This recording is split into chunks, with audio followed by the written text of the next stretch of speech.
Саламатсыз, Меруерт апай.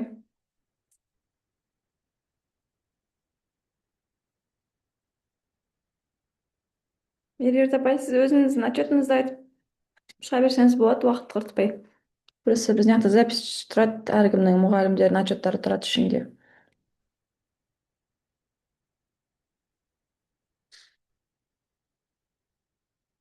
Естіліп тұр ма, апай? Жақсы. Әкеліс программасы бойынша биыл жаңадан бастадық қой. Иә, естіліп тұр. Не жасап атқанымыз ба? Жалпы қалай пайдаландыңыз сабақ барысында? Әкеліс программасын биылғы жаңа оқу жылында жаңадан бастадым мен. Басында аудандық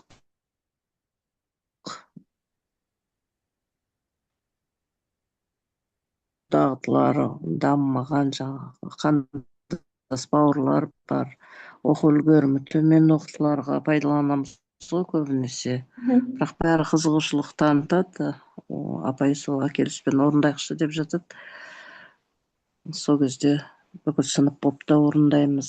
Ішіндегі тапсырмалар жақсы, емді, балалар қызығып орындайды. Сіз қай Жалпы сыныпта пайдаландыңыз? көп кіре алмаймыз.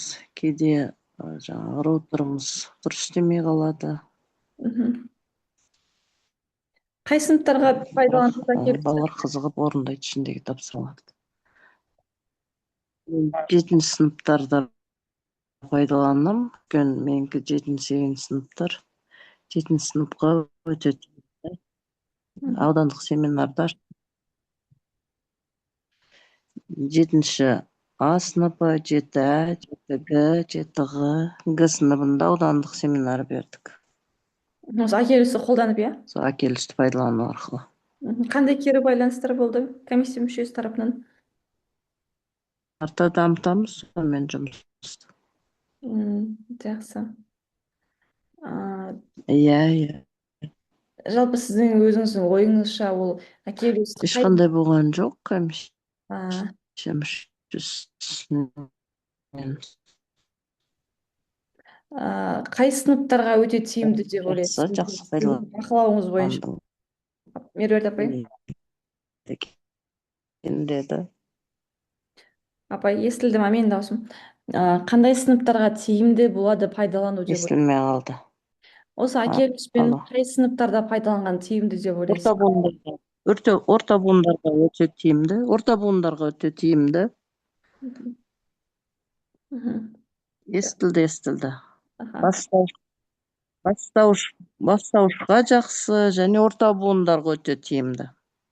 Өйткені жас ерекшеліктеріне байланысты тапсырмалардың несіне байланысты ма? Қалай айтсам болады? Тапсырма уже 8-9-дарға сәйкес келмейді орыс тілдерде де. Или келеді ма сізде?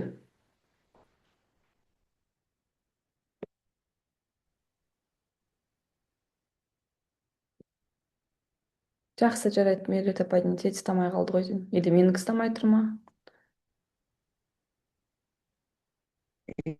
Иә. Оларға шылай жеңіл болып кетеді.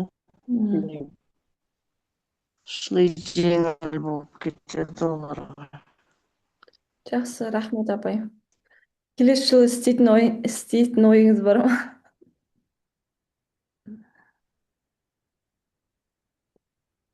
Иә. Жақсы, рахмет Меруерт апай. Әселхан апай, сіз не айтасыз?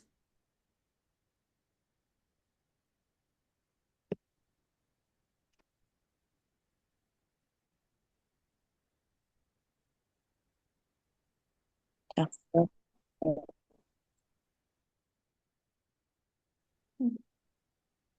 Иә, жақсы не ғой. Балаларға жақсы ғой. Ары қарата жұмыс істейміз осымен. Рахмет апай, көп. Сіздің пікіріңіз өте маңызды. Жалпы әкеліс программасын жаңағы не деп айтсады, организаторлар, иә, ұйымдастырушылар әрдайым кері байланыс сұрап отырады, қалай жасаса болады, қалай жақсартуға болады деген сияқты. Сол үшін осындай мұғалімдердің кері байланысы өте маңызды. Рахмет көп көп. Келесі, кім кері байланыс бергісі келеді?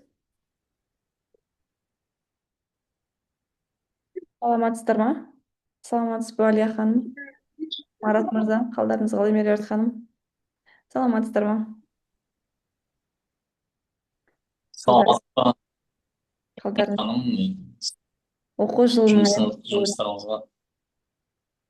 Мгм. Оқу жылының аяқталуына аз-ақ қалды. Мынау біздің соңғы кездесуіміз. Сондықтан 40-ына шыдап, 41-іне де шыдауды өтінемін. Иә. Бүгін енді Мынау жұмыстарым, енді қазір осы менторлық сессия соңғы болып тұр ғой, осы мамыр айында, иә? иә, биылғы оқу жылына соңғы кездесу. Сондықтан кері байланыстарыңызды беріп, жалпы бұл жоба бойынша жұмыс істегеннің тиімді тұстары немесе ұтымды тұстары деген сияқты өз пікірлеріңізді қосып. Менде сұрақ туындайды да, енді келесі жылы сіздер менторлық жасайсыздар ма бізге, или уже тоқтай ма осы? Оны бізге әлі айтқан жоқ. Бұл сұрақтың жауабын, өйткені мүмкін келесі жылы сіздер Түркистандағы осы қазір қатысқан мектептердің өздері тірек мектепке айналуы мүмкін деген әңгіме болған. Сол себепті сіздер өздеріңіз басқа Түркістанның мектептеріне ментор болу мүмкіндіктеріңіз бар шығар. Ол жайлы бізге әлі нақты ақпарат берген жоқ. Иә, иә. Себебі енді сырттай келіп, осы Акеліс жобаға тиісті адамдар Алматыдан келіп жатыр, жаңағы жоба үйлестірушілер келіп жатыр. Енді Түркістан педагогтарына олар деңгейде баға беріп жатыр.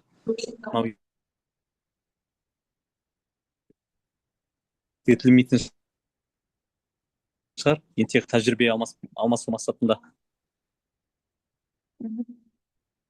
Түркістан педагогтары басқа облыстарға қазіргі таңда облыс бізде жоба аясында жұмыс жасап жатыр ғой, Акеліс жоба аясында. Енді басқа облыстар егер қосылатын болса, мүмкін Түркістан педагогтары басқа облыстарға менторлық қызметін атқаратын шығар. Сондай ой пікір болып тұр. Әрине, ол да мүмкін. Сіздер осы қысқа мерзімнің ішінде өздеріңізді жақсы тарапынан көрсеттіңіздер деп ойлаймын. Өте белсенді, жақсы мұғалімдерлеріңіз бар. Сондықтан келесі жылы сіздер де менторлық қызмет атқаратын шығарсыздар. Бірақ оны мен нақты білмейді екенмін. Сондықтан басшылықтың ақылдасуымен бір ортақ шешімге келеді деп ойлаймын. Бүгіндікке енді сіздердің тараптарыңыздан осы Акеліс жобасы бойынша өздеріңіздің тәжірибелеріңізбен бөліссеңіздер, жалпы пікірлеріңіз ұнады ма, қандай нәтижеге қол жеткіздіңіздер, балалардың тарапынан қандай пікірлер бар, өздеріңіздің тарапыңыздан ұсынатын ұсыныстарыңыз болса, оны былай істесе осындай болатын еді, немесе былай істемеу керек деген сияқты ой пікірлеріңіз болса, оның бәрін түртіп отырамыз, өйткені ол осы жобаның өсуіне, өркендеуіне үлкен қызметін атқарады. Кім айтады? Айслихан апай? Иә, сіздер осы салада Алматы облысы мәлімдегендей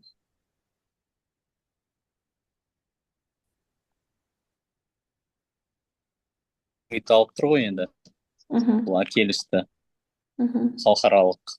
Оның алдында енді сіздердің бізге осы жылдың жарты оқу жылдың аясында деп айтуға болады, жаңағы әдістемелік көмек көрсетіп жатсыздар, Zoom арқылы өздеріңізде келіп көмек көрсетіп жатсыздар. Әрине, бұл бізге үлкен көмек, бұл жобаны іске асыруға. Педагогтарымызға да енді тәжірибе алмасу мақсатында әдіс тәсілдер өте тиімді деп ойлаймын. Біздің Түркістан облысымызға енді адам бәрін білем деп айта алмайды ғой бұл өмірде. Себебі өмір болғаннан кейін әрине ол тәжірибе болады. заманда өзі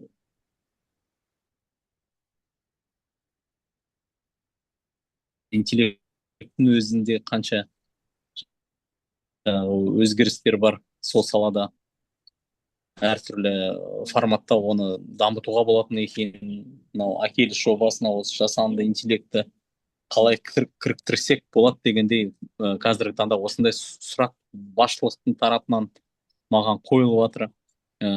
Себебі бұл платформа дайын тапсырмалар әзірленген, бекітілген дегендей, мынау енді жасанды интеллектті платформаға енгізу, қосымша соны кіріктіру деген мәселе, осындай бір сұрақ қойылған болатын. Мен бұл сұраққа шындап қарағанда жауап бере алмадым, себебі айтып кеткендей өзін дайындаған, тәжірибеде қолданған әдіс тәсілдер немесе тапсырмалар сол енгізілген, сол платформада жүктелінген деп айтсақ болады. Ал егер ол жасанды интеллектті платформа қолданатын болсақ, соны как приложение ретінде сол жерде қарастырылса, ол әрине мен ойлаймын тағы да бір ахиллестің алға жылжыған бір қадамы деп айтуға болады бұл бағытта. Сіздің ой пікіріңіз қандай? Дұрыс айтасыз, әрине. Басқа мұғалімдер тараптарыңыздан қосатын ой пікірлеріңіз болса, қосылсаңыздар болады. Енді біз әрине мынау Түркістан облысы және Алматы облысы, сіздер енді өкілдерсіздер ғой. Біз әрине енді осы қанша кездесу болды, сіздерден енді жаңағы ажырамай алдағы уақытта бірлескен іс-шаралар болса, мүмкіндік болса, мынау енді тек қана мынау зумға қазір басымдық көпшілік зум арқылы өтіп жатыр. Бізде офлайн форматта осындай кездесулер көп болса дегендей сондай ой пікірлер. Енді қазір Алматыдағы әріптестер сіздер келіп жүрсіздер, бізге тәжірибемен бөлісіп жатсыздар. Енді біз Түркістан облысының педагогтары қалалық нақты айтқанда осы жобаға тиісті Алматыға барып, сондай сапармен визуально сіздердің жаңағы практикада қолданып жатқан әдіс тәсілдерді көрсе, жаңағы оқушыларыңызды көрсе, қалай жұмыс жасап жатыр, сіздер қалай жұмыс жасап жатсыздар оқушылармен, сонда үлкен нәтиже болады деп ойлаймын. Себебі мынау тек қана қазір біз өзіміздің тәжірибемізді көріп жатырмыз, өзіміздің қаламыздағы болып жатқан мектептердің арасындағы тәжірибені көріп жатырмыз. Енді визуально Алматыдағы педагогтардың ететіледі деп ойлаймын. Әрине, дұрыс айтасыз. Өте орынды. Өйткені біздің тараптан да сондай болу керек. Басшылыққа жеткізетін ой пікір екен. Біздің мұғалімдердің Алматының жалпы акеліс жобасы бойынша жұмыс істеуі қалай, бізде сабақ көрсетсек, сіздер көріп, нәрсесін алуға болады екен деген, жақсы. Тәжірибе алмасу. Себебі бұның бәрі шаңырақтың төңірегінде. Енді басқа облыстар қандай болып жатыр жағдайды, соны педагогтарымыз көрсін. Ол педагогтар бізді немен таңғалдырады дегендей, оны алатын дүниені біз алып кетейік, көріп кетейік дегендей. Қазақстанда енді мұғалімдер барсын, енді қалай болады, басшылық етеді ғой енді. Дұрыс айтасыз. Команда мен бастап барайын. Бізге нормальный. Дұрыс айтасыз. Саламатсыздар ма? Қалдарыңыз қалай? Эльмира ханым, сөз болса. Қойыңыз. Марат мырза, сіздердің мұғалімдеріңізге сөз берейік. Әлия ханым сөйлегісі келетін сияқты. Иә.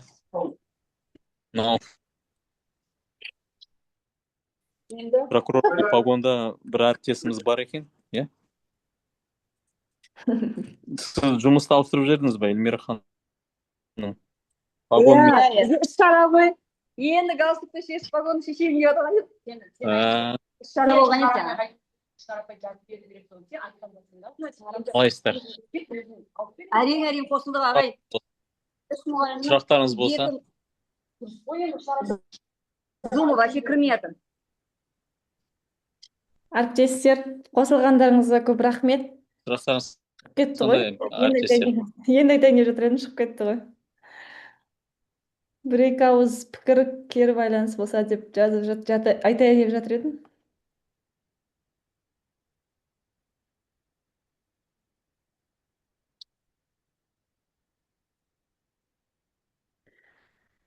Уақытты құр өткізбей, басқа мұғалімдер сіздер өздеріңіздің есептеріңізді беріп, бос уақытты тиімді пайдалансаңыздар болады. Өйткені мынау жерде біз кездесу видеоға жазылып жатыр. Сол себепті сіздердің әрқайсыларыңыздың отчеттарыңыз видеода болу керек.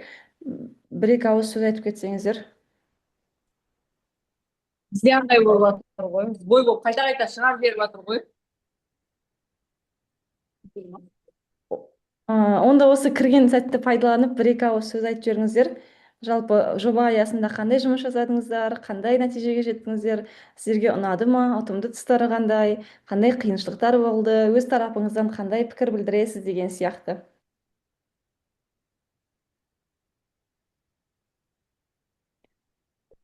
Коротко и ясно от себя чисто. Еркемай ханым, мен ешнәрсе айтпай ақ қояйын, иә? Мейлі, педагогтар сөйлесін. Иә, сіздің педагогтарыңыз сөйлесін, қарап отырайық. Естіп отырайық.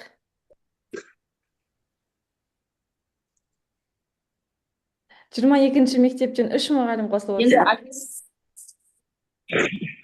Иә, біз 3 мұғалім қосылып отырмыз ғой. 2 орыс тілі, 1 ағылшын тілі. Иә, танып отырмыз. Саламатсыздар ма, жағдайларыңыз жақсы ма? Жақсы. Сіз өткенде мектепте жақсы есеп беріп едіңіз. Сол сияқты бір есебіңізді осы жерде бір айтып жіберсеңіз. Семинарда жақсы сөз сөйлеп едіңіз ғой.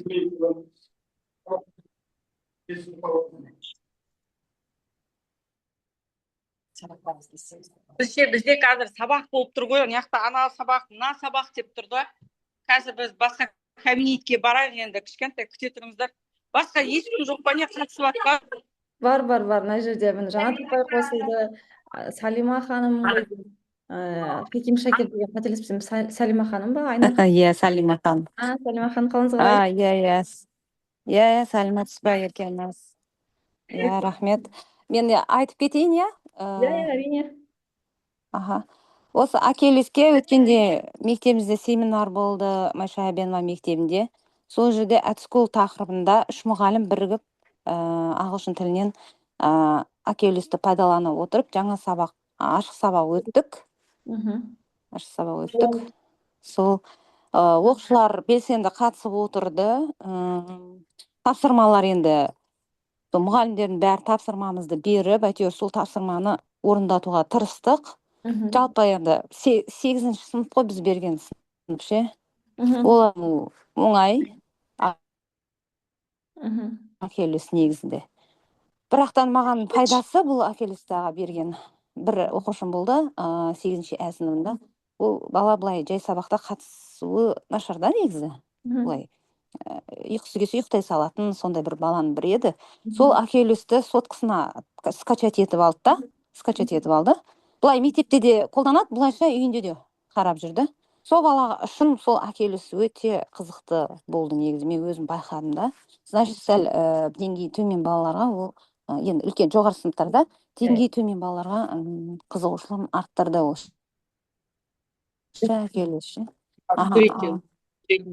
Сондай болды, пайда жағынан. Ал бірақ негізі бастауыш төменгі сыныптар үшін жақсы білем, бірақ жоғары сыныптарға ол басқаша енді.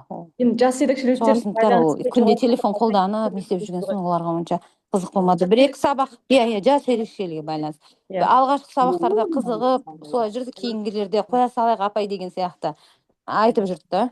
Өйткені менің де байқағаным бойынша тапсырмалардың деңгейі жас ерекшелікке байланысты, орта деңгейі 6-7-ге дейінгі балаларға одан кейінгі балаларға бүйтіп құрастыр, өлең айт, ойын ойна деген сияқты балаларды қызықтыра алмайтын сияқты. Сіздердің айтқыларыңыз келгенде сол шығар.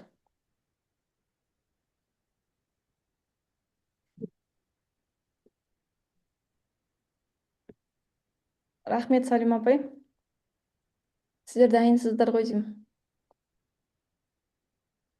Келесі. Енді Акелес бойынша не айтамыз?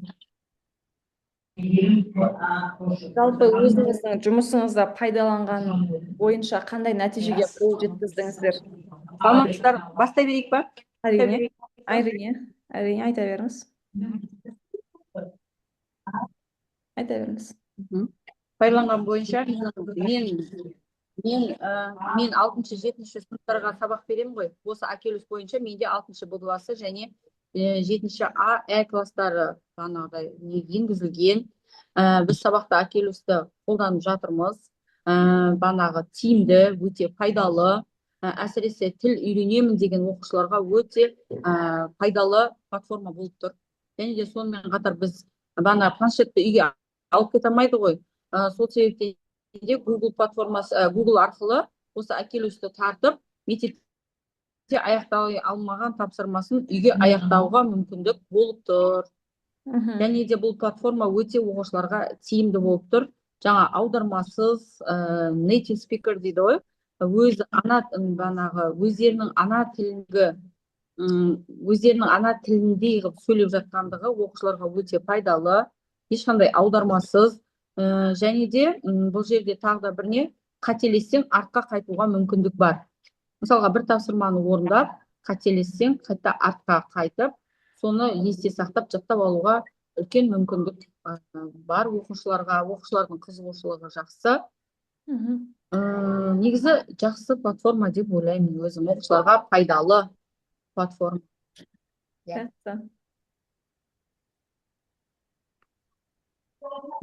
Көп рахмет. Бір-бірлеріңізге сұрақтарыңыз болса, пікір алмасу, тәжірибе алмасу ретінде. Одан кейін менде тағы бір сұрақ. Осы жоба аясында өзіңіздің тарапыңыздан қандай жұмыс жасадыңыз? Мысалға, бәлкім бір сабақтың жоспарын КСП жасаған шығарсыз Акелюспен, немесе мақала жарияладыңыз ба? Сондай жұмыстар болды ма? Мысалға, мен білем, кейбір мұғалімдер осы Акелюс жобасы бойынша мақала жасап, әртүрлі баспаларға жіберіп жатқандар бар. Қалай айтсам болады, жаңағы сабаққа пайдаланатын дидактикалық материалдар жасаған әріптестер бар. Бізді осы 20 мектепте ағылшын несі бойынша, ағылшын бөлімі бойынша біз келесі жылда бұны факультатив ретінде алсақ па деген ойымыз бар. Және де 34 сағатқа факультативке жоспар жасап, оны кеше Майша Ебенова мектебінде таныстырып, Құдай қаласа мен өзім бірлес жетекшімін ғой. Сол себептен де ертең өзімнің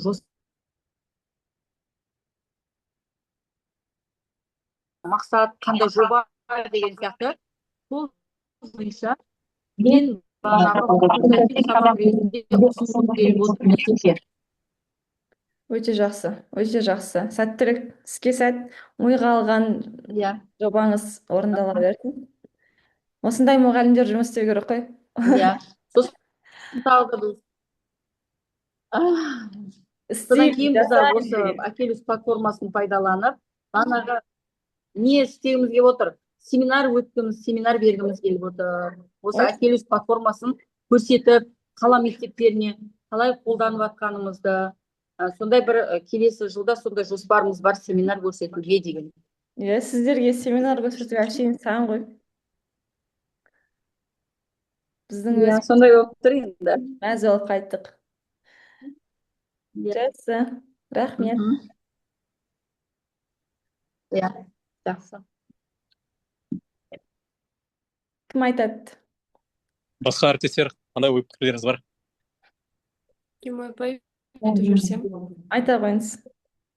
Дауысым естіліп тұр ма? Жақсы. Естіліп тұр.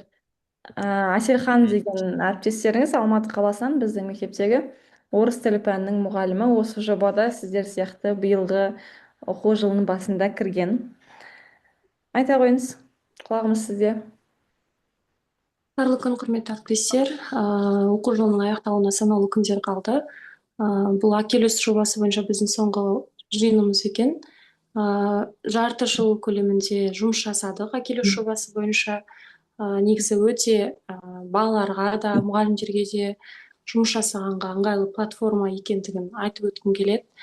Семинар беріп жатқан мектептер бар. Алматы қаласында да осы сәуір мамыр айларында семинарлар осы платформа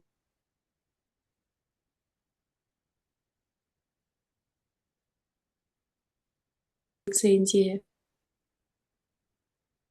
пайдалы дүниелерді көбірек көрсете 5-6 сағатқа жоспарланған жоба. Бізде өзі Алматы қаласы бойынша бір 6 мектеп қой деймін, Жұмай апай, жұмыс жасайтын осы платформа бойынша. Солай деп естідім мен, егер қателеспесем. Сол мектептерде жұмыстар жақсы жүргізіледі екен де, ал қалған мектептер мысалға бұндай тіпті платформаның барынан да хабары жоқ екен. Кәдімгідей мынандай платформа бар ма, не қандастармен жұмыс жасауға қандай ыңғайлы деп таңғалып шақталған. Сол платформамен жұмыс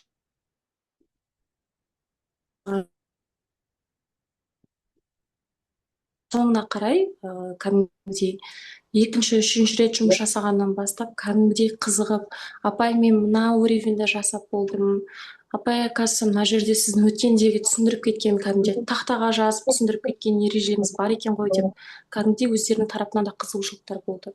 Бірақ олар күнде енді планшетті біз күнделікті қолдануға тырысып отырдық. Енді мектептен тыс уақытта олардың қолында планшет болмайды ғой, біз оларға планшетті беріп жібере алмаймыз. Неден жаңағы App Store'дан, Google Play'ден өздеріне жүктеп алып, телефондармен Oculus'ын тапсырма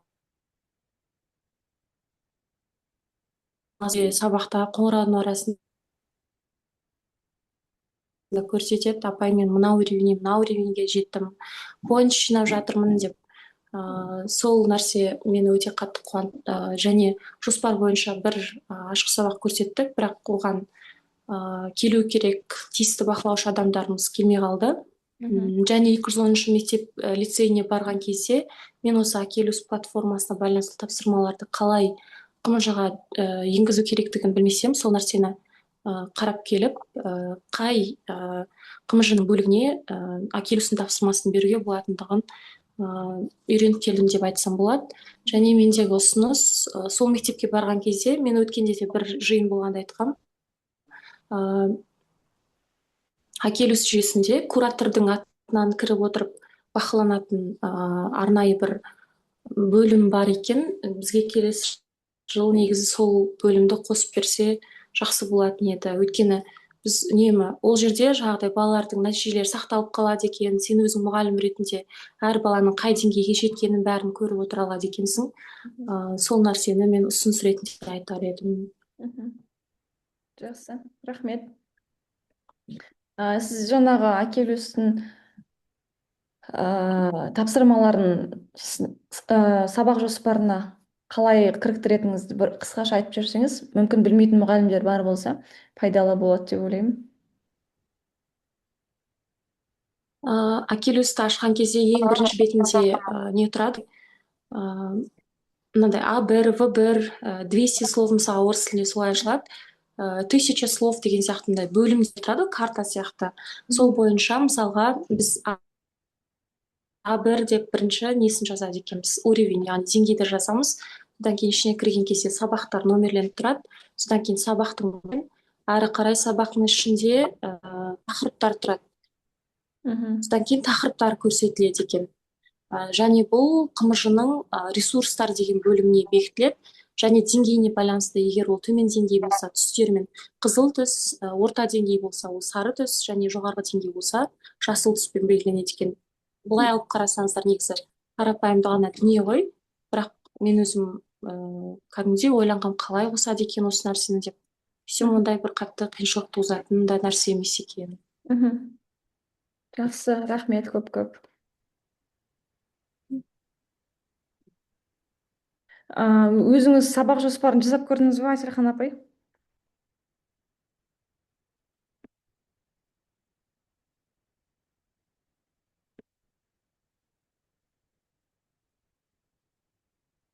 Жақсы. Иә, жасап көрдім, және дәл солай да тапсырма беріп көрдім. Үй тапсырмасын бергенде де солай жазып жүргенде ыңғайлы екен. Осындай деңгей, осындай сабақ, сабақтың тақырыбы осындай деп жазып жүрсең, балалар да соны ашып, тауып, орындап нәтижелерін көрсетіп отырды. Жақсы. Көп рахмет сізге.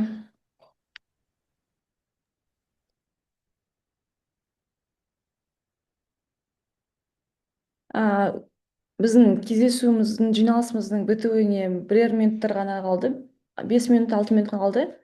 Тағы да сөз сөйлеймін, айтып кетемін деген әріптестер болса, мархабат. Мына жерде Жанат апай көріп отырмын, қосылып отырған. Эльмира ханым, сөйлейтін болсаңыздар, 5 минуттарыңыз бар. Бір-екі ауыз.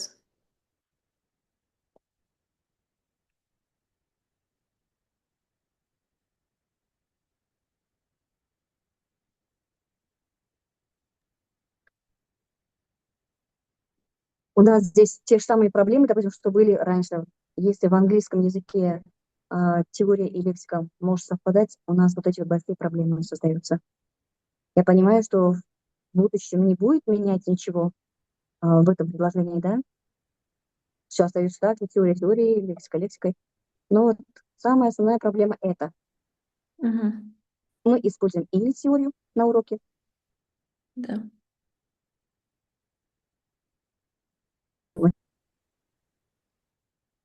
не всегда грамматику можно найти. Оны менторымызға айтып жүргенбіз, Мгм. Ана апайымызға. У них такие же проблемы в Алмате. Да, ну, Соответственно. приложение одна и та же. Да. Они то же самое говорят. Берем что-либо. И не всегда подходит. Иногда просто ұқсас теманы алып, содан уже сабағымызды жалғастырып Да. кетеміз да.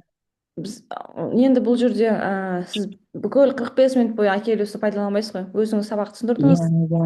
Тек кіріктіресіз. Пайдалы жері, ұқсас жерлері болса ғана. Егер болмаса, ештеңе сіздің тақырыбыңызға сәйкес келмесе, балалардың басын қатырмай қоспай қоясыз. Ол аптасына, мысалға, орыс тілі қанша рет болады? 2 рет, 3 рет? 3 рет бола ма?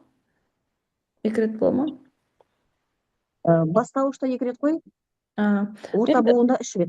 үш Өзбек рет, сыныбында болса 2 рет, бірақ бізде өзбек сыныбын алмағанбыз біз. енді аптасына 3 реттер болса, Сол 3 рет, бірақ 3 рет кірмейміз ғой біз оған. соны айтып тұрмын ғой, соны 3 реттің бір летінде немесе Жоқ, бізге доступ тек қана аптасына 1 рет. болды, солай аптасына бір рет, сол қай сабаққа тиімді келіп тұр, қай сабақтың тапсырмалары бар, сол сабаққа кіріктіре бересіз. Өзіңіздің ыңғайыңызға қарай. Тақырыбыңызға бар ма, соны қоса бересіз. Тақырыбыңызда жоқ болса, Потом, ештеңе у детей,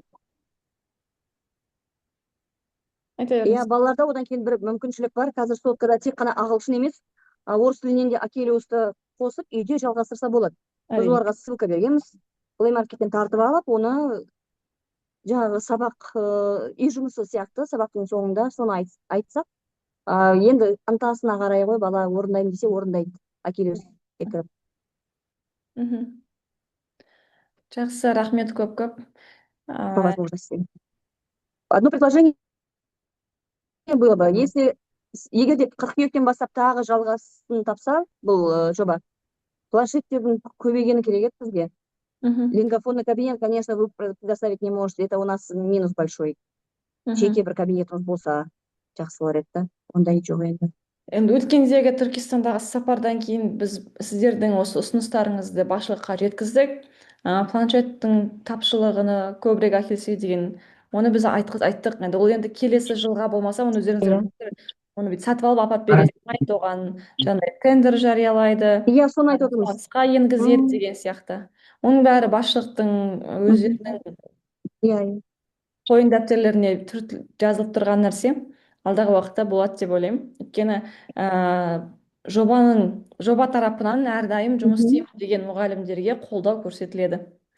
Тек сіздерден талап етілетін ниет, шабыт, балаларды оқытамын деген ниеттеріңіз болса, басшылық әрине қолдау көрсетеді қолдарынан келгенше. Рахмет көп-көп.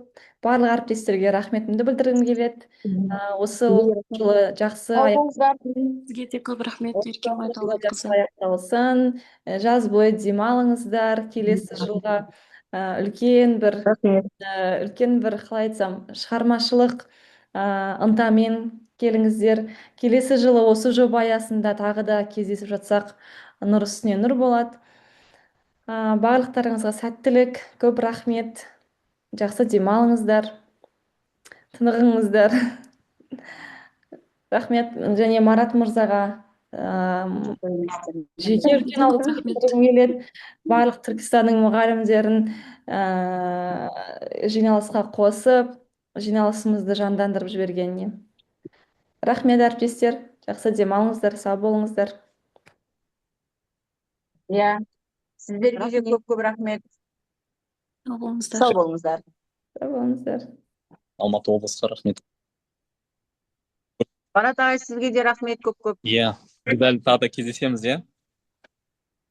Иә, 28-іне шара жоспарланған. 28-іне дөңгелек стол болатын болды ма, Марат ағай? Не болатын болды? Департаментте болады. Сізді. Қайсыда болады?